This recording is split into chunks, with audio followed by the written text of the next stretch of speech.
wakabarira akanyabugabo reka mbasobanurire nanabamara amatsiko hari ibintu byaje ngo hari umuti wo kongera ngo urugingo rw'abagabo tubahaye ikaze muri Prime Health Infinity. Ubu rwose biroroshye, nta mpamvu yo kwivuza ari uko warembye. Tugane tukugira inama zizewe kandi tuguhe produits z'umwimerere nziza ku buzima bwawe, zigizwe n'ibinini 80%, izindi zikozwe muri siro ndetse na powder zikomoka ku mugabane wa Aziya, mu bihugu nk'Ubushinwa, Ubuhinde ndetse na Malaysia. Produits zacu zikoreshwa mu kwivura ndetse no kwirinda indwara zose zirimo iz'imyororokere ku bagabo n'abagore, kubura ubushake, gucika intege mu gikorwa no kutabyara, prostate, umwijima, umuvuduko w'amaraso, diabete, stroke, impyiko, umugongo, amibe, igifu, hemorrhoide n'izindi ndwara zose zananiranye. Abari muri Leta Zunze Ubumwe za Amerika naho twahagejeje stock, abari muri Canada, Australia, Europe ndetse na Aziya namwe dukoresha iposita ndetse na DHL mu gihe cy'iminsi 7 gusa imiti bayamaze kubageraho. Bari mu Rwanda ku Gisenyi ni ku muhanda w'amadepo ibumoso umanukiye kwa Claver. I Kigali ni umuhanda uri inyuma y'isoko ujya Kigali Parents, hakurya ya restaurant yitwa Vision. Wanadusanga kandi Goma ni muri gare centrale Dogoma hafi ya Rompwe umuryango wa kabiri aho bisi zisohokera. Turabibutsa yuko Igoma na Gisenyi twamaze kubagezaho massage kugira ngo dufashe abakeneye kinetherapy, imiti ndetse no kurwanya stress. Kubindi bisobanuro waduhamagara kuri 0782 99 057 kazi muri Prime Health Infinity.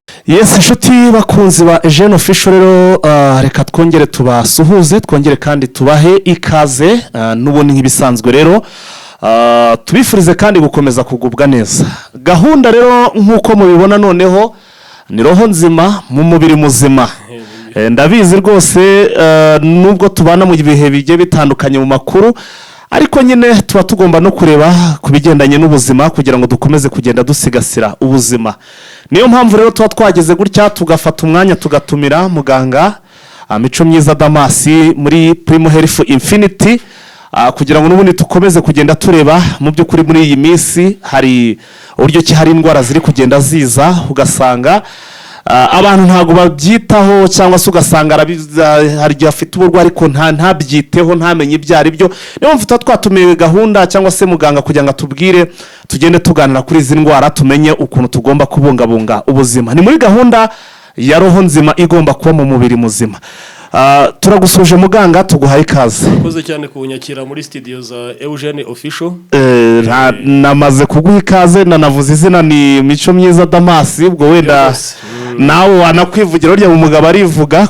Icyo nakongeraho amazina yo urayavuze ni Mico Myiza Damasi, tukaba twushyigikiye ubuvuzi bw'umwimerere ariko budakoresha imiti ya Kinyafurika. Ni imiti ikungahaye ku binini hafi 80% ariko ikozwe mu bimera afite izindi ngaruka. Tunganirizwa hanze mu bihugu bya Aziya by'umwihariko Ubuhinde, Malaysia n'Ubushinwa. Hari inganda zabugenewe zikora imiti ku buryo nta burozi burimo, ku buryo usanga rwose ibintu byose ari umwimerere kandi bikavura binafite concentration iri hejuru. Kandi ibyo byose bikagendana n'ubujyanama. Ubujyanama ni amabwiriza duha umurwayi mu myitwarire, tukamubwira ati waryaga gutya nijoro ntukongere kujya urya ku manywa, mu gitondo ibyo bya mu gitondo byaba byiza, wenda urya ibiryo byumagaye kandi urwaye igifu hindura urya ibyoroshye, mu inzoga utariye zigapfura igifu, ni byiza ko wajya unywa agacupa wenda wariye, ni urugero. Izo ni zimwe mu nama. Uri kubyibuha gabanya ibinure, gerageza wirinde inyama zitukura, ibinyamavuta, muri ibyo nibyo twita ubujyanama, kugira ngo ejo udahura na za ndwara ziterwa n'ibinure cyangwa urugimbu rwinshi mu maraso. Noneho regime rero ubwo nazo ni ibitegurirwa umurwayi. Dufata umurwayi w'amaso akena vitamine A iri hejuru cyane n'amakoragene. Ushobora kumubwira ati ujye ukora salade ya karoti, amashu, igitunguru gitukura wongeramo n'akakokombure. Icyo gihe uri kuvura umurwayi w'iki w'amaso. Regime iramufasha cyane. Ubwo nari ntanze urugero ku bijyanye regime ubujyanama. Iyo nanjye ngomba gutangira kuyirya. N'ubuvuzi rusange aho bukomoka. Ariko ibyo byose wenda kugira ngo tujye ku burwayi ni byiza ko umurwayi yihatira cyangwa ashishikarizwa kwisuzumisha hakiri kare kandi nawe akabyumva. Ubwo rero abantu mudukurikira nyaboneka ntimuveho kuko ndahari ngiye kubabariza ibibazo byinshi, ntekereza ko kandi buri wese araza kwisanga. Arega nanjye buriya nubwo ndimo ndagenda ameze ntiyabona ndi muzima, amaso aranyishe buri ubwo mpise nkuramo ibyanjye. Iyo salade ndayikeneye. Hanyuma muga twagiye rero hari indwara zugarije abantu muri iki gihe, hari diabete, hari umuvuduko, hari stroke, ndetse ugasanga benshi none basigaye bafite n'umutwe udakira. izi nizo ndwara uri gusanga muri iki gihe biragoye kugira uzagende nko mu modoka mu bantu bateguye ngo usange uburemo abarwayi nka batatu bafite iyo ndwara kwa muganga ahubwo ni ibindi bindi. hari uburyo rero mu by'ukuri umuntu burya ashobora gutangira kubyirinda. Ndagira ngo bidufashe udufashe tumenye wakongeraho kugira ngo usubirize rimwe nko mu minota 10 wenda nyizitangiye briefing y'uburyo tuzivura. Indwara zihari se turahita tugiye mu nonoro mu by'amabanga y'urugo nk'ibintu n'ibindi biri nuko navuze nti duhera aho ngaho ariko mu mabanga y'urugo urasanga abantu benshi muri iki gihe mu by'ukuri bugarijwe ku ndwara zo kutabyara. Abantu kagira umuntu ugasanga barimo kwitana ba mwana mu ngo ugasanga umwe ati nakuzanye amafaranga yanjye apfa iki ntabwo byara n'undi ati ntabwo byara ugasanga bamwe bagiyemo no gucana inyuma umwe akajya kureba hanze ko nyine yaba ari ufite ikibazo hakaba havamo n'ingaruka zo gusenya urugo. Nibyo rwose hari n'ikindi bindi bintu rero byugarije buriya ngo muganga icyambere ugasanga hari abagabo badashobora kunoza amabanga y'urugo muri make bya bintu bita ngo nakabariro bakanyuramo biruka ukasanga rwose bibaho nko ni sinzavuze ngo ni nko kurasa ikibiriti ni nko kurasa umwambi. Ugasanga none hari uvuga ati umugore ntabwo ahora yumye ni mukagatare reka buryo ugiye kuvuga indwara regura yirata niyo mpamvu tugomba kuvuga amazina yabo ngo ni mu ba mukagatare.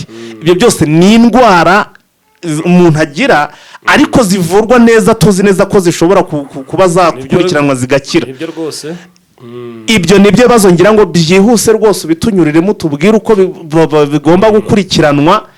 Hanyuma ariko ku rundi ruhande nizere ko arufa kubanga bw'ibyo bari buze gushyiraho na nimero yawe kugira ngo abatanyuzwe baze kuguhamagara mu gikari ubasobanurire. Hari n'indi ndwara imwe wibagiwe bakunda kwivuza iwacu cyane ya amibe akenshi ariko namaze kubona akenshi amibe iterwa nanone no kunywa n'inzoga buriya ngo ni ikibazo. Turagira ko tubisobanura mu buryo bwa gihanga.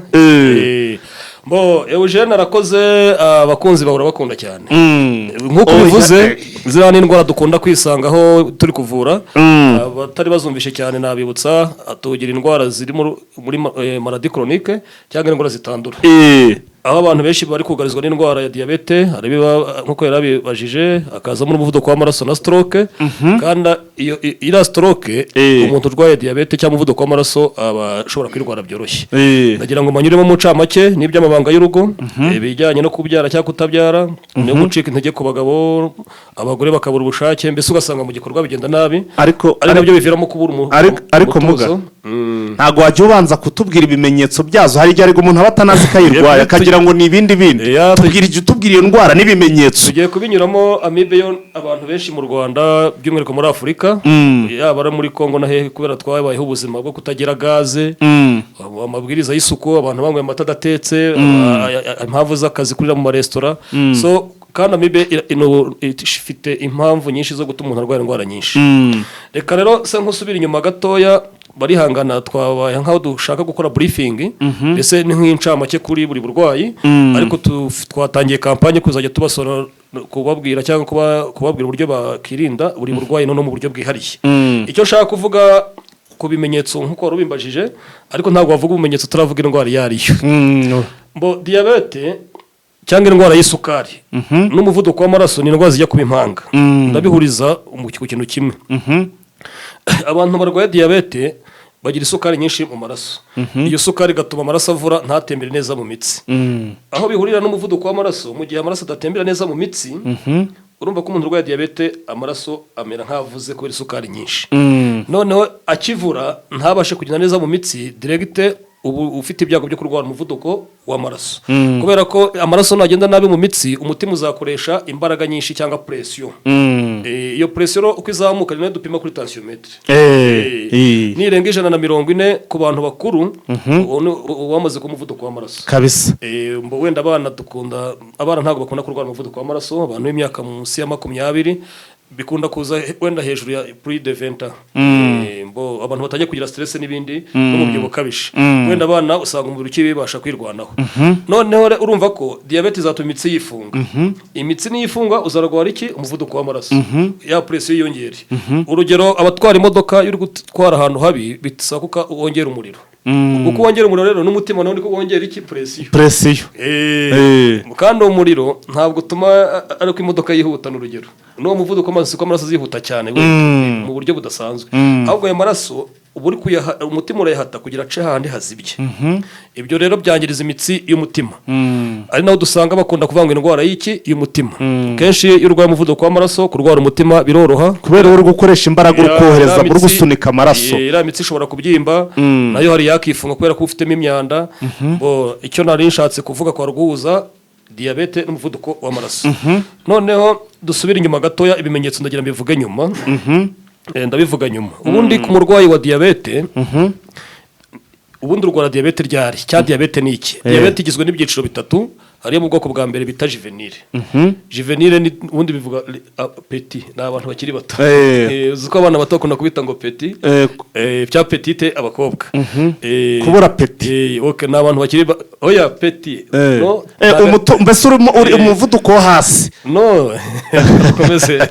Iyo bavuze juvenile ni abantu bakiri bato. Abana bato ushobora kumwita petit, y'umuhungu, umukobwa ukamwita petite. Cyangwa young men, cyangwa young girls. Uzabona umuvuduko kuri hasi mutoya. Oya, ndi kuvuga diyabete ibasebano. Reka dukomeze nsobara nta kibazo. Hari diyabete mu bwoko bwa juvenile ifata abato. Nicyo nayishatse gusobanura. Noneho bakayita juvenile. Juvenile n'ubundi bivuga abantu bakiri bato. Nicyo bishatse kuvuga. Iyo rero kenshi abantu bayirwara bahora ku rushinge rwa insuline ubuzima bwabo bwose, bitewe nuko uturemangingo two mu rwagashya bita beta cells cyangwa cellule beta ntabwo tuba dukora.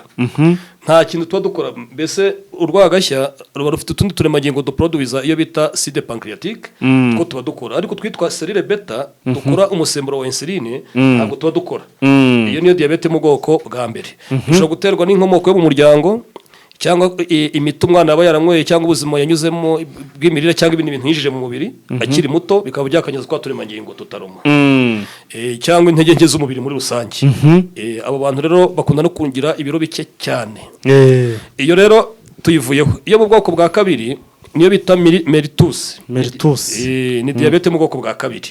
Ikunda kwibasira abantu bakuru, cyane cyane guhera ku myaka 45. By'umwihariko abantu batangiye kugira ibiro byinshi, umubyibuho ukabije, cyangwa abantu bafite désordre mu mirire, cyangwa abantu barwara stress, cyangwa n'ababifite mu muryango. Iyo rero urwagashya ruba rukora. Ndaje mbabwira umumaro wa insuline mu kanya.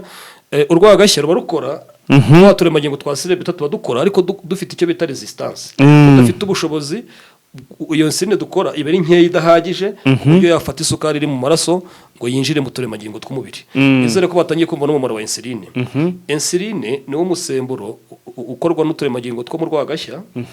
None uwo musemburo ugeze mu maraso niwo ufata ya sukari iri mu maraso ukayinjiza mu turemangingo cyangwa mu maserire. Iyo igeze muri serire aba ari glucose, birumvikana, umubiri uyikoramo imbaraga arizo dukoresha, carbohydrate. Noneho carbohydrate ubwo n'ibijyanye n'ibinyamasukari. None se sana amasukari n'imbaraga. Reka twihute nta kibazo. Ubwo bakunze bafite ukuntu bari kuza gusobanukirwa ntacyo bitwaye. Noneho rero energy niyo umubiri ukeneye. Kandi umubiri ugakenera energy, ugakenera oxygene, ugakenera n'amanitrima.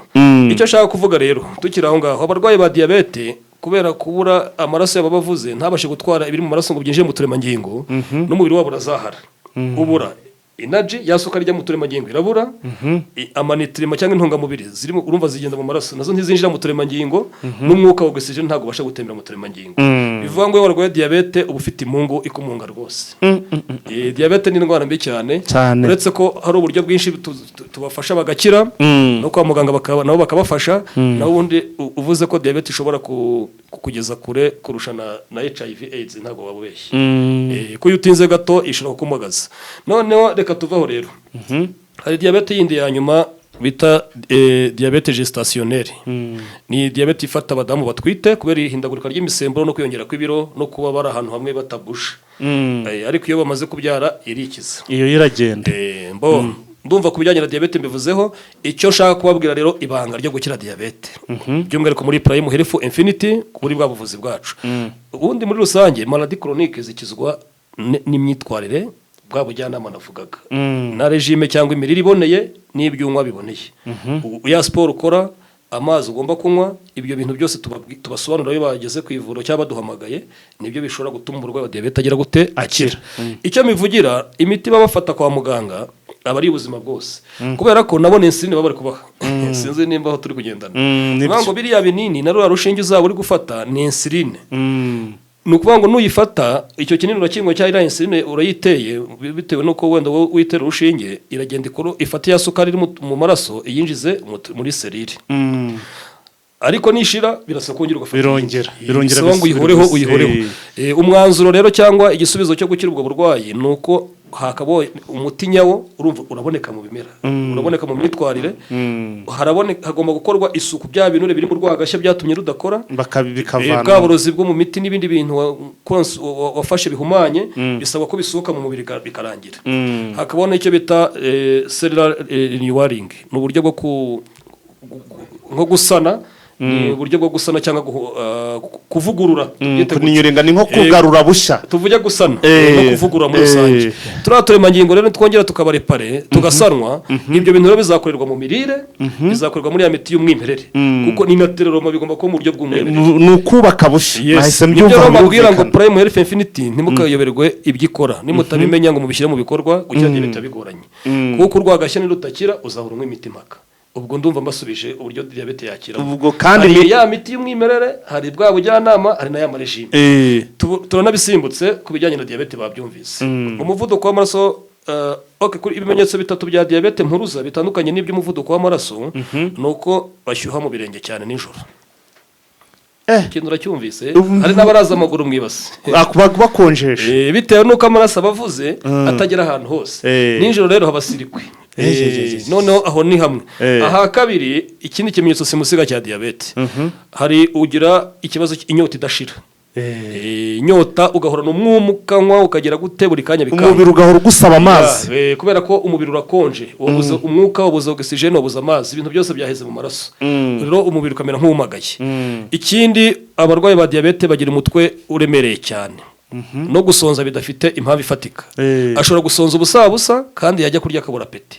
no gutakaza ibiro mu buryo butunguranye no kubyibuha mu nda cyane iyo urwaye diyabete umubiri urakweduka kandi kubera ko umwijima ntabwo ujya ukora metabolisme neza ibyo urya ntibikwirakwirwa neza mu mubiri bityo ukagira ibinure byinshi ku nda ibyo ni ibimenyetso kurwara amaso reka tubivuge n'urugero umuntu urwaye diyabete amaso ntabakora neza kuko udutsi two mu bwonko tuba twuzuyemo amasukari menshi none isukari amaraso ntabashe gutembera mu bice by'amaso bityo ugahuma akabyimba mu buryo butandukanye barabyumva diyabete umurwayi wayo barisika kurwara impyiko byoroshye kubera ko amaraso abavuze impyiko ntizibasha gusohora umwanda bita hari ikinyabutabire bita uric acid gisohoka mu nkari turi kunyara mu gihe kidatambuka neza rero kizatera utubuye mu mpyiko uko kizatinda hehe mu mpyiko impyiko nizimara kubamo iyo acid ikaba nyinshi ntizikore neza uzarwara amanere sciatique ino mitsi principale yuhira amaraso izamuka hano ariko hakaba n'indi mitsi nayo hano mu gikanu uko iyo mitsi ikomeza kwangirika cyane ugira ikibazo cyo kurwara stroke noneho reka turahanga dusubize n'ikibazo cy'umuvuduko w'amaraso kugira ngo tubihuze twari twanabuvuzeho mu ncamake umuvuduko w'amaraso kuwukira n'ubundi teretoma yaho harajya gurira n'iya diyabete ni uko imitsi igomba kuba izibuye twavuze ko umurwayi wa diyabete bimutera umuvuduko w'amaraso kubera ko amaraso abavuze ntagende ariko hari n'abatarwaye diyabete bakarwara iki umuvuduko w'amaraso bivuga ngo ni probleme ni ikibazo giterwa n'uko imitsi ibizibye imiyoboro y'amaraso muri rusange cyangwa blood vessels ziba zifite ikibazo cy'uko haba ari ibinure byinshi cyane cyangwa imyanda cyangwa imitsi ikifunga ibyo rero nibyo biba imbarutso yo kurwara umuvuduko w'amaraso hakaba uwo hasi n'uwo hejuru nabyo mbibasobanurire hypotension cyangwa low blood pressure niyo bita hypertension mu gifaransa mu cyongereza bayita high blood pressure yo hypotension imitsi iba yaragutse cyane none umutima ujya gutera gutya amaraso akaba yirutse bigatuma ukoresha presiyo idahagije ariho tujya gupima ugasanga umuntu ari muri hipo ari munsi y'ijana noneho hypertension ni igihe imitsi ifunze umutima ugakoresha presiyo nyinshi kugira ngo amaraso ahite kuko haba hafunze rimwe twahoze tuvuga tubona kare ndumva ku muvuduko w'amaraso tutabitindaho icyo ikiba gikenewe ni ukuzibura imitsi ibyo rero bibikorerwa mu mirire nk'uko nari mbisobanuye mu bijyanama na ya miti ifite ubushobozi bwo gushongesha rwa rugimbu aho rero niho ibanga rizingiye aho niho igisubizo kiri muri Prime Health Infinity ubwo bafite bakeneye ibindi busobanuro buhagije mu nimero yayo barayibona bagomba kuguhamagara none reka dusoze tuvuga stroke namaze kubisobanura ubundi stroke iri mu byiciro bibiri hariyo bita ischemia ni ikibazo cy'uko imitsi yo mu bwonko ibiri bloke niyo bita brain vessel ziba ziri blocked amaraso ntago abatembera neza mu mitsi y'ubwonko kubera ko harahiba yarazibye ibyo bintu aba ari urwego rwa ischemia stroke. Hari iyindi bita hemorrhage ubundi no kuvirirana ngo byumve neza. Noneho iyo hemorrhage ni ngo hari imitsi iba yaraturitse, hari umutsi waracitse ku wundi, mbese urabona urusinga rw'amashanyarazi rumwe rwarikase cyangwa amatiyo, imiyoboro y'amazi, urumva yaraho igitembo cyacitse, ubu niko bigenda. Icyo giragira ikibazo cyo kuviramo imbere, kandi abantu barisika kurwara n'ibibyimba by'ubwonko, baba bashobora kurwara ibibyimba mu bwonko kubera ayo maraso aba adafite agenda nta gahunda. Ibimenyetso bya stroke bitatu simusiga. Abarwayi ba stroke bagira pararize. Pararize ni igice cy'ubwonko, igice kimwe cy'umubiri ubwonko ntiba bukikigenzura, bivuga ngo influx nerveux ntabwo ziba zikibasha kuhagera. None ubwonko rero ntabwo iyo butahakontorora utangira ugasusumira, ushobora kuvuga bikagorana, kudedemanga ukavuga rwose. Umuntu urabona uko nkora ikiganiro narwaye pararize cyangwa narwaye stroke n'urugero, ntabwo najya avuga iki kiganiro gikuru ku bigenjeje. Hari ukutavuga, hari pararize. Ikindi ushobora gupfa byoroshye. None se usibye indwara kuyirinda, iyi byamaze kukuba iyo mitsi y'umutwe igacika, reka ndagigusubiza, urakira. No kuvuga ngo ashobora no gupfa byoroshye kubera ko zimwe muri cells ziwe ziba died, ntabwo ziba zibona umwuka, nta nubwo ziba zibona amanitrima, ziba zarapfuye, na ya oxygene ntijyamo, nta energy birimo, ya glucose nta ibirimo, intungamubiri nta ziba zigera mu bwonko. Bityo rero turemangingo tugomba tugenda dupfa buhoro buhoro. Bivuga ngo warwaye stroke, abantu barwaye stroke kenshi barabiza bameze nk'abahora muri koma. Ushobora kumubwira ukagira ngo ari gukumva kandi yagiye bimwe byumviro bimwe byagiye gukira rero kuko rukimbajije. Nimba bakurikiye teletoma y'umuvuduko na diabete ku bice bitandukanye, nuvuga ngo nuko ziriya mitsi hari za zinc zisanira mitsi, hari ibimera, hari imiti bitwa dufite ibimera za ginkgo na cordyceps nizo bita ginseng. Ibyo bifite ubushobozi bwo kugenda bikazibura ya mitsi kandi bikanayisana, kandi tukagiramo n'amantibiotique.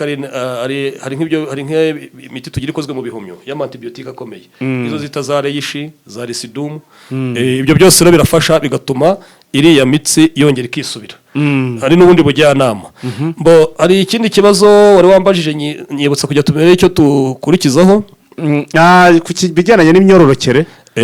Ko wanakubwiye ko usanga hari muri iki gihe bibiri kubuho ni ukutabyara, ugasanga abantu benshi ntago ingo nyinshi ziri gusenyuka kubera kubura urubyaro, ugasanga bamwe bari gucana inyuma, ibindi ni kutanoza amabanga y'urugo ku bagabo, ndetse no kubura amavangingo ku bagore. Mbibutse ko tuzongera tugira umwanya uhagije kugira ngo tubasonane n'uburwayi mu buryo bwihariye, tubategure n'amarejime. Ariko uburwayi bundi mu buryo bwo kuvura umurwayi agana ivuriro, bajye batugana aho dukorera, yaba ari Gisenyi, yaba ari muri Igoma, yaba ari abari hanze baduhamagare, cyangwa tugane i Kigali Kimironko. Ko nabonye abantu ngo banoza amabanga bavura ngo iby'amabanga y'abagize ariko babaye benshi kuri rezo sosiyo. Ubwo niyo ngeze ngiye gusobanura, nari mbaje gutanga urugero rworoshye kugira ngo tujye tubakurikirana neza, kubera ko izi ndwara bisaba kwicarana n'umurwayi mugakorana rizihagije, mukaganira, kuko bose ntago bafite uburwayi, ntago bari muri life state yabo, ntago ari muri kategori imwe, ntago bameze kimwe. Hari ababyibushye, hari abafite imirire runaka, impamvu z'imirimo bakora ziratandukanye. So ibyo byose rero niho mpamvu tuba tubakangurira, ashobora kumamaga tukaganira nimba ari kure cyangwa akadusanga aho turi. Aho se dufite abantu bacu babugenewe kubafasha. Ku myororokere rero ubajije ikibazo giteye gutya, ko abantu bose bavura bavuga ngo umuti w'akabariro akanyabugabo reka mbasobanurire n'abamara amatsiko. Hari ibintu byaje ngo hari umuti wo kongera ngo urugingo rw'abagabo, ngo kongera igitsina. Yego, aho niho baje kubasobanurira, bari kubiba amafaranga kandi bamwe banabigizemo ikibazo cyo kutabona amakuru ahagije. Ariko umuntu ntagira aderese, ntahavurira, nta hantu zo wamusanga. Simbyisubujije, hari abantu uzasanga bari kwamamaza ntibavuge aho bakorera. Uwo muntu nakurya amafaranga uzabarizahe. Ufite abantu bo muri Amerika bakunda kumamaga n'abandi bari i Burayi ngo nohereje umuntu yakubwiye aho akorera, ubuza aderese. Ariko hari umuntu wishe isoko ryabo sha. Kuvura umuntu ni ukuba wamuhaye umwanya, swate mwaganiriye bihagije cyangwa wanamusuzumye, cyangwa hari ibyo agomba gusuzumisha. Reka tuvuge impamvu imwe n'imwe nari maje gusobanura ibyo babeshya ngo urugingo rwabo ngo bararwongera n'ibindi. Biriya urugingo ari urugingo Imana yakuremanye, uri mu gufuri muremure, n'urugero ntanze. Ibyo ni ibintu Imana yagize gute yakuremanye. Ruriya rugingo uburyo turukorera teretoma nta bundi buryo bwo kurwongera baba babeshya ngo hari umuti ngo bizagira ngo aho ushaka ngo nubona bigeze aho ushaka ngo uzakupe nubwo babeshya bari kubashuka kandi murabizi ababikoresheje mwese muzi ko babwije ukuri uburyo rero twe tubiteretamo teretoma nyayo ni uko tubaha ubuvuzi bugendanye n'itembera ry'amaraso hari imiti tubaha iyungurura amaraso none iyo bita erection transmitter ni uburyo amaraso yinjira mu gitsina cy'umugabo ya mitsi ikirega neza hajyamo mililitiro 200 z'amaraso noneho abantu barwaye umuvuduko w'amaraso diyabete cyangwa bafite ibinure byinshi cyangwa barwaye impyiko bo ntabwo izo mililitiro 200 zijyamo hajyamo nk'ijana 20 ijana 30 ijana 40 so urumva ko urugingo ruhita rugira gute rugabanuka aho rero bahumve cyane so dufite rero ubuvuzi bwo kuyungurura amaraso ukora n'imbivuze none penetration cyangwa blood flow ya maraso akabasha kwinjiramo neza ahagije aho bahumve rero none akagira iyo bita peak yajya agira erection akagera kuri peak niko kugasongero ese bikagera kuri point maximal cya gipimo cyanyu noneho bikanamufasha kugira iyo bita sexual endurance akamara umwanya muremure muri cya gikorwa lasting erection akaresist niyo umugabo agenda akaba intare akabugabo rwose uhamye mu gikorwa urugo akarwubaka neza umugore akishima aho barahumvise ikindi cya kabiri dukora ni uburyo bwo kubaha imiti yongera imisemburo hari igihe testosterone ishira rwose birashoboka ku mpamvu za stress kudakora siporo kutaruhuka ibyo rero imisemburo tugomba kuyapodatinga irahari hari kandi hari indi miti ushobora gusanga nk'ubu tugira imiti gufasha mu iri naturelle yongera akarakanyabugabo nubwo abari ibinini ariko ni ibyatsi birimo tonkati maka ginseng n'ibindi ntarondoye cyane za jinko n'ibindi ariko concentration niba itandukanye ishobora kukuvura ugakira undi yakuvura ntukire nubwo babyitwa amazina amwe tureba inganda zabikoze gute ni nkuko dufite inkoko hari inkoko z'inzungu n'izacu z'inyarwanda za kinyafurika inyarwanda za kirundi cyangwa z'inkongo oya vuga inyarwanda niho bareta babyumva hari uzi twigeze kujyana muri Uganda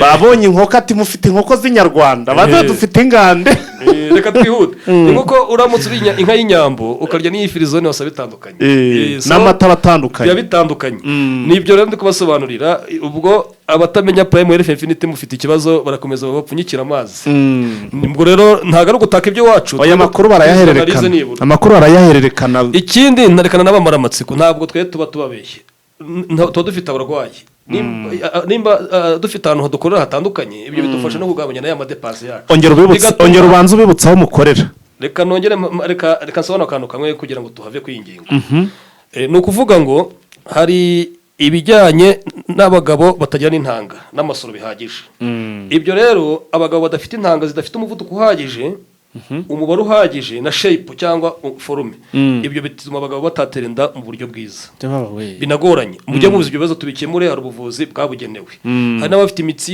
imiyoboro y'intanga yazibye amibe ho niho mbitana nayivugira Eugene amibe uretse guteza ikibazo cyo kwituma nabi kugira kubura apeti ikabateza uburwayi bw'amara n'igifu muri rusange no kwangiriza ibihaha yigeze mu bihatera ibibyimba no mu mwijima no mu bwonko amibe itera ibibyimba ariko ijya no mu ntanga ikazangiriza cyane rwose amibe itera ubugumba cyane meme n'abagore babyumva ikunda kwangiriza udusabo tw'intanga ugasanga abagore nta ntanga nzima bafite amibe rero ni byiza kuyivura abagabo kugira batera akabariro ikindi abagabo kugira batera akabaro babyumve nuko amaraso agomba kuba yunguruye ibyo bipimo by'intanga n'amasoro bikabigeze gute birahagije bivuga ngo abagabo muri kurwara prostate ibanga ryanye n'umugane Prime Health Infinity hakiri kare niho numva ngewe nakizera ko hari igisubizo muri bwa bujyanama na regime reka mpe nk'urugero gatoya kugira abagabo tubaveho umugabo urwaye prostate asaba gukoresha ibintu birimo collagen nyinshi zinc n'ibintu birimo za lycopene ibyo bintu ashobora gukora uruvange rw'ibintu bigira muri 5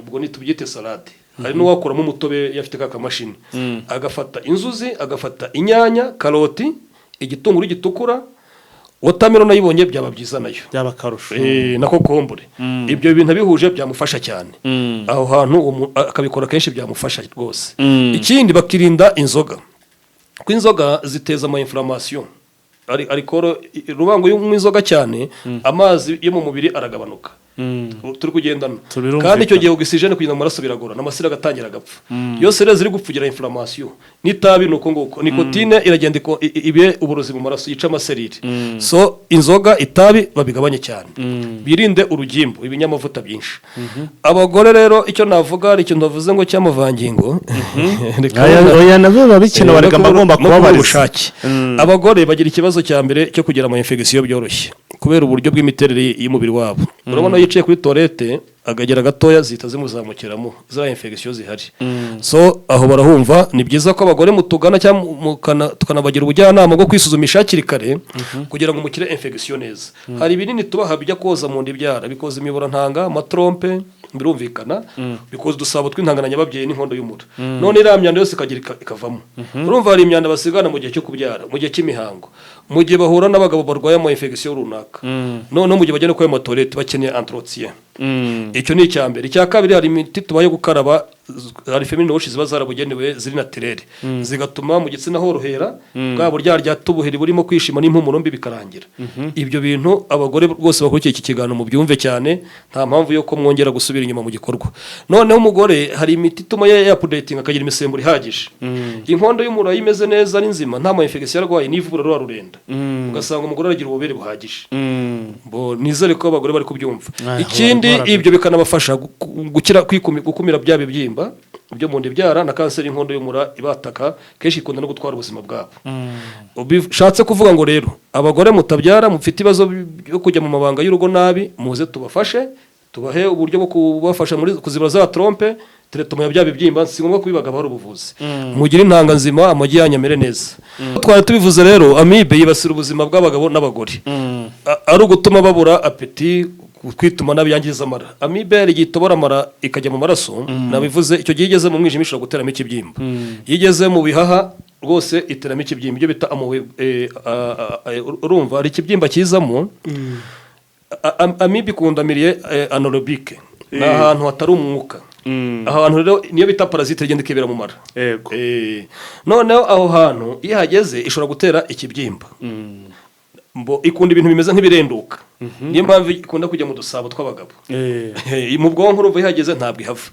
Amibe iri mu kintu kishe abanyafurika benshi cyane kubera ubuzima bw'imirire buri hasi cyane. Turi kugendana abantu barya ibiryo bidafite isuku ihagije, kandi kuyanduzwa biroroshye. Umuntu arajya muri toilette ntibuke gukaraba ibimeze nk'amavuta, nuvayo ukibukagirwa nyabone n'umugiye muri toilette ujye ukaraba kugira ngo wirinde kwiyanduza no kwanduza undi. Uko nuyanduza muri kumwe naje arayikwanduza. Arakora ku rubuto, arakora ku isahani mu kanyura yiriraho, n'ubundi wongera ugire gute uyisubirane. So ni byiza ko amabwiza y'isuku niyo yambere hangana na amibe. Ikindi isuku y'ibyo turya n'ibyo tunywa, kuko amibe abantu benshi yarabazengereje. Hari igihe uhura n'umuntu ukabona ararakaye kandi atarakaye, gwe mu mutima atarakaye. Kubera iki? Amibe yamaze kugera mu ruhu. Umuntu ahora yishima, umuntu ararya ntabyibuha, amibe yica intungamubiri ziwe. Bo ndumva nayisorezaho, ariko tukabwira abantu nyabone, nimba ushaka gukira menya ubuvuzi bwa Prime Health Infinity. Tugane Igoma muri Gare Centrale de Goma. Tugane i Kigali ku Kimironko ku isoko, inyuma y'isoko ku muhanda ujya 12. Niyo nzu ya mbere hari ukinje kuri muhanda ujya 12 inyuma y'isoko. Tugane Igisenyi ku muhanda w'amadepo, ugiye kugera hahoze gare, uvuye mu mujyi birumvikana Igisenyi, hari akayira bita kwa Claver na Kaveni k'ikaburimbo. Ni kumanuka ugatugera ku muhanda w'amadepo, hari etage ihari, uhita uyibonera ibyapa bya Prime Health Infinity. Hari na pharmacy.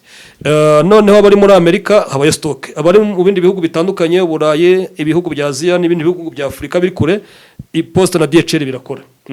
Ndumva rero nimero muri rusange mwese abari hanze nakamenyetso ko guteranya, ni code bongeraho gusa nimero nimwe, nakamenyetso ko guteranya 250 782 99 057 naho abari u Rwanda ntago bashyiraho code ni 0782 99 057 Reka nshimira cyane by'umwihariko Bwana Eugene, umuyobozi wa Eugene official. Oya natwe turagushimiye cyane. Shimire n'umutekinisiye wacu Arufa. Niwe uzabafasha kubona aya mashusho n'iki kiganiro neza. Ngiye yari Damas Mico myiza, mukomeze mugira amagara meza. Twe Prime Health Infinity turahabaye kugira ngo tukomeze tubaho ubujyanama, tubahe amarejime, tubakangura ubuvuzi bw'umwimerere butangiriza umubiri kandi bafasha gukira indwara no guma muratakaje icyizere. Ariko yaseruga kutagiye ukoresha kandi narumvisha ari akantu keza. Roho nzima mu mubiri. Roho nzima mu mubiri buzima. Ahubwo tukagira iyindi ivuga ngo kwirinda nibwo buvuzi bukomeye. Ariko karakantu niko kabakomaga pe. Roho nzima mu mubiri muzima. Prevention is a stronger medicine. Hari iyindi baba kwirinda biruta kwivuza, ariko twebwe kwirinda nibwo buvuzi bukomeye. Buhamye. Niyo dukunda kugira, bivuga ngo kandi ibyo byose bibanzirizwa no kumenya kwisuzumisha hakiri kare. Warakoze. urakoze cyane ubwo reka dushimire cyane mwe mwadukurikiye ariko niba utanarwaye birashoboka kuba wenda utarwaye wumvishe nta ndwara irimo urwaye sharinga iyi video kugira ngo n'abandi bisange cyangwa se niba hari n'uzi mushuti wawe cyangwa se mugenzi wawe ufite ikibazo ubona muri ibi bimenyetso twagiye tugarukaho mwereke hanyuma agane Prime Health Infinity afashwe uraba utabaye ubuzima bwe ndetse nabi urakoze cyane hakiri kare rwose